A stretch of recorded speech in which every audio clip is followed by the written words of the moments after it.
Welcome back to the show. Today we're going to make my favorite dish in the world, Chicken Scarpariello, or Chicken Scarp. It's such a good one for the whole family because you can make a lot. Here are the ingredients. Let's get into it right now. Jim, this is your favorite dish. It is my favorite dish, and I don't make it too often anymore because I'm always making new dishes for you and for the family. Every time I do make this one, they just go crazy for it, and I know tonight they're gonna love this. It's not a lot of work to do it. It's just, there's like multiple stages of it. The first stage we're gonna do is roast these potatoes. I have 2 pounds of these little potatoes. These potatoes are great, but you can use any type of potato you like. You can get large potatoes, you can cube them, they can be Yukon Golds, they can be russet. I do like these because they hold their shape well, so whether they're the red ones or the white ones. Other ingredients for this dish, chicken. Restaurants that make this will typically give you 2 choices. They'll say, do you want bone-in chicken? Normally it'll be like a whole chicken. They'll cut it up into pieces. You can get it with chicken breasts, just cubed chicken breast. I think it's infinitely better when it's bone-in chicken, so I do recommend that you do this. If you're really opposed, you can use boneless, skinless chicken thighs. That'll still be good and the chicken will stay juicy. I have 1.5 pounds of Italian sausage with fennel.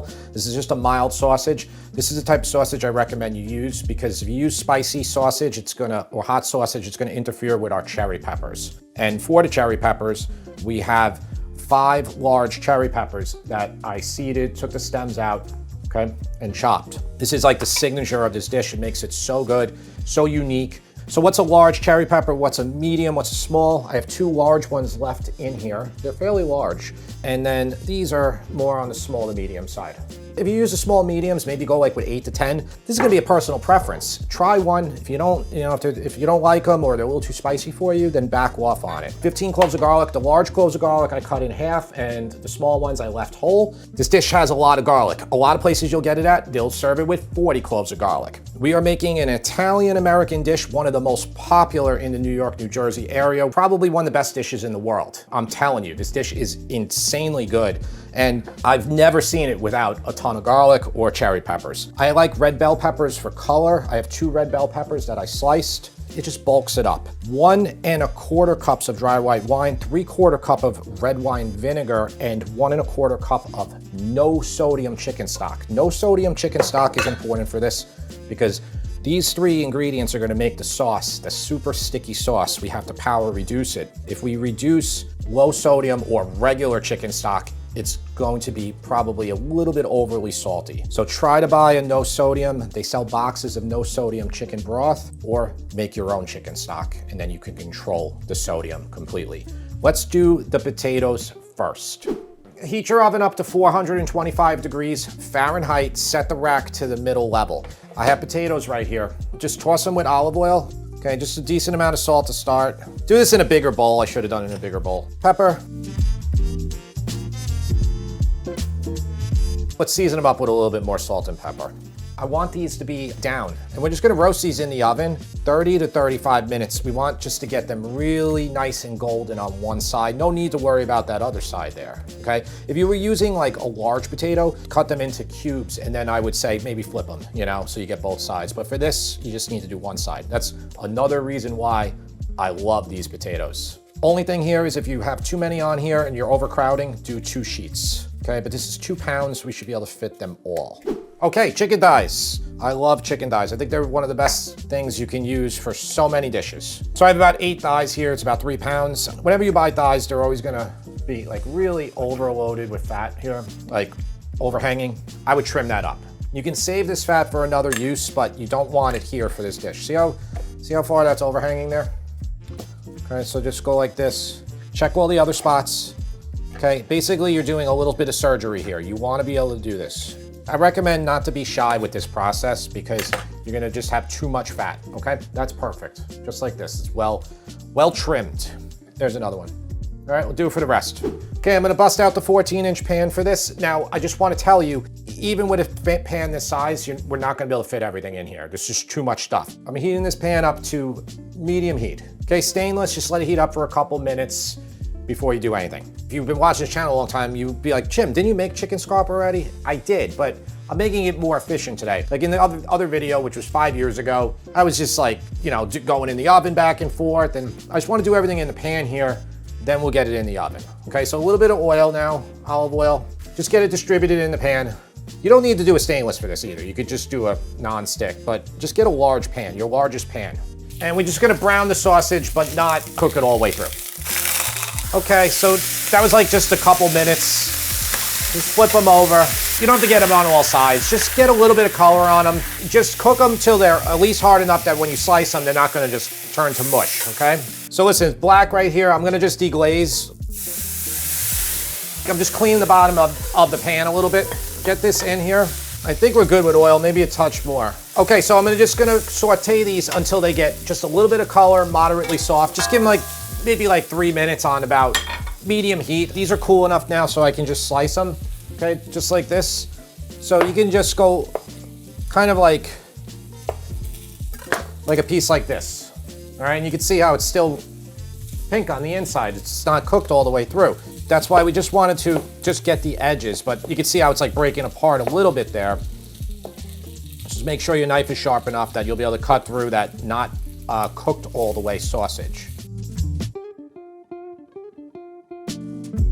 This chicken, that's why I didn't season it yet, because I want to do this right before it goes in the pan. They're just going to be wicking moisture, so dry this off again, and this will allow you to get a better sear. If you don't do this, it'll just kind of steam in the pan instead of getting a little bit better color.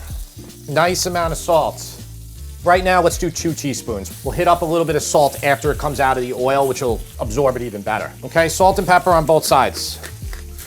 I just lost all that footage. So after I pulled the peppers out, the chicken went down, we salt and peppered it, and then we put a little bit more oil down here. Same heat again, still on medium. I want to get this chicken till it's very golden. I'll move the pieces around if I have to, and we still will also brown this side a little bit. It's gonna take about 5 minutes on the first side, maybe a few minutes on the other side. Okay, so it's been 30 minutes exactly, so our potatoes, I'm checking them at 30, but they might need 5 more minutes. Okay, that's pretty good there. Yeah, that's perfect. I just rotated my pan. This is a long handle. I don't like to keep it over the edge here for safety reasons. The grease is going everywhere, so if you have one of these things, and I ordered it from Amazon, it said for a 14-inch pan. They lied to me. Maybe it's been 4 minutes, just, don't go by time. Go by what it looks like. So, see that? Okay, that's in the middle. That's our hottest spot, and it's still not exactly where I want it, so I'm gonna let everything go longer. See, that's the side there. I'm gonna let them go for a few more minutes. Chicken thighs are great, very forgiving. You cook them, they're better when they're 185, 195. So you have no issue of overcooking anything in this dish. That's another reason why I prefer them over chicken breast, white meat. So now let's start flipping. Okay, that's beautiful now. That's what we want, all right? So that one's good. Let's check this one. Okay, that one's good too. If anyone isn't good, you just put it right in the middle. All right, but these are all looking great. That's it. So we just want to do the other side for about 3-4 minutes. So now our chicken, we can pull it out. Okay, the chicken might stick a little bit because it's the other side now. Let's just line them all up in a dish, or I have a little quarter sheet. Look at that, beautiful. Look at how much flavor is down there.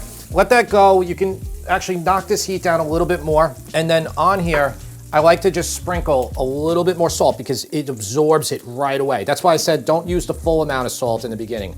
Now I want to go over here. You did chicken thighs, 3 pounds of chicken thighs, sausage, all the stuff, olive oil. If you have too much fat in your pan, I want you to remove it. I want you to stay with about 4 to 6 tablespoons. I think we're good here. I could probably take a little bit of that out, but I'm gonna leave it. But that's all you gotta do. Just look at there how much you have. If you have way too much, take some out. I think a lot of my fat just went all splattered all around here. All the garlic, let's get it in. I wanna get these cloves beautifully golden, so just take your time here. Okay, so these have been going for about 4 minutes. See how nice and golden they are? This is what you want. You want to get them right to the point, not burning, but tons of color on there. The aroma is just perfect. This is easy, it's just a 2-step process. So we're gonna add in 1 1/4 cups of dry white wine, and get your head back when you do this, okay? And then 3/4 cup of the red wine vinegar. Turn the heat to high. Just bring this up to a boil, and we want to reduce this in half. All right, so it's a little difficult with a large pan like this to tell, but you can kind of measure it by the garlic. See where it is on the garlic piece here? It's about a 1/4 inch high right now, or about 6 millimeters. So now I want you to start cleaning the bottom of the pan with this flat edge right here of the wooden spoon. It's very easy to do. Just like the heat will allow it to be removed. There's so much flavor here. This is part of the reason why I prefer to do it this way, is when you're making the sauce now, you're getting this amazingly flavored sauce from that chicken and the sausage and just like all the caramelization that happened with, with the searing of the different proteins. I'm gonna let this go for about 5 more minutes. I wanted to get it reduced and concentrated. Hard to tell exactly here, but it's definitely concentrated. So now we're gonna add in our 1 1/4 cups of no sodium chicken broth or chicken stock in here. Okay, bring it up to a boil again, and we're gonna let it reduce for another 5 minutes, or by about half. If you don't reduce it enough here, it's not gonna be the end of the world. Some places will serve this dish very on the like soupy side almost, like a lot of liquid. I prefer it to like really stick to the sausage, to the chicken. But again, not a problem because you can just remove all that stuff and then you can just power reduce it at the end after we bake it in the oven. It's not a big deal. I made a mistake. Before the liquid went in with the garlic, you're supposed to put the cherry peppers in. It's not a big deal. I'm gonna add them now, okay? I have to admit it, I cannot redo it, so that's it. I definitely don't want to forget these because this is the most important ingredient in the whole dish. All right, we're gonna let this keep reducing for about 5 minutes. Okay, so it's been about 5 minutes. My eyes are watering from the vinegar and everything. These cherry peppers are spicy. Maybe should have used a few less. I'm turning off the heat. I have this big baking dish. This is a 13 by 18, so this is a half sheet, but has higher walls. You don't want to just use a regular sheet pan because everything's just gonna splatter all over the place. This is perfect. You could try to fit everything in this large, if you have a 14-inch pan, but my experience, you need something bigger. Or if you don't have something like this, use 2 smaller, like 9 by 13. Okay, all the sausage, just gonna add that in there. All the potatoes, I'll add in there. And you can just put everything in the baking dish and pour it over too if you want. You don't have to do it this way. Peppers, you probably could fit it with the chicken. Just mix it up a little bit to get it coated. Okay, and then let's just get all this in here. So this dish, if people have 1 piece of chicken, you got about 8 servings here, but we normally eat a lot of it, so it's normally like for 4. But yeah, just get the chicken kind of nestled in there. That's the best word that I can use for this. Okay, this is the chicken juice, okay? Pour that in there too. You can get a little bit of the sauce, okay? Put it over each one, just a bit.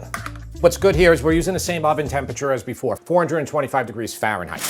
Wrap this tightly. I'm gonna bake this at that 425 degrees Fahrenheit for 20 minutes covered. Remove the covering, and then we're just gonna let it cook for another 15 to 20 minutes. If we want to get a nice color on top, we can broil it for the last few minutes. All right, once you're at this point, now it's super easy. Okay, I got the broiler on, I'm watching carefully, it can burn quickly. Look how good that looks. Chicken, you can check if it's done, it's going to be done. Again, what's nice about thighs is they're not gonna get dry. Super tender, moist, all that good stuff. If you want to do this with a whole chicken, it'll work still. I would cook your thighs a little bit less because I would make paramount that you don't overcook the white meat. I'll show you the sauce right now, how much we have left. Okay, we don't have a ton left, but to me, it's good enough like this. Everything will stick to it. Now, if you have a lot of sauce in the pan here, and all that's gonna matter is how much you reduced it in the beginning. Remember we did a double reduction? You could take this whole baking dish, which is nice, as long as it's a burner-safe baking pan. Put it right on your burner, heat it up, okay? Put it on 2 burners, and then just reduce it. The liquid will get stickier and all that. Okay, put nice parsley on here. I like to mix a lot of it in. But that looks good for serving. And what's nice is you can let this sit for a while, and I'm gonna have to let it sit because the taste tester is not home yet. James, have you had this before? Yes. Would you like more sauce on it or not? I'll take a little bit more. Yeah. James, I think it might be a little too spicy. I don't know if you can handle it. I'll be fine. I thought the sauce got like the peppers got into the sauce too much. Got some nice garlic pieces for you too. It's not spicy at all. Well, these are the cherry peppers, the green ones. Oh. I love how the garlic cloves get when they're golden and they get nice and soft in it. Garlic cloves, I think is the best thing. It's the best thing, right? Yeah. That's why I said use more than I used. Use 30. And it's not an insult, it's just really good. Garlic. How's the chicken? Seasoned well? Everything's good about this. I don't think it's spicy at all though. Okay.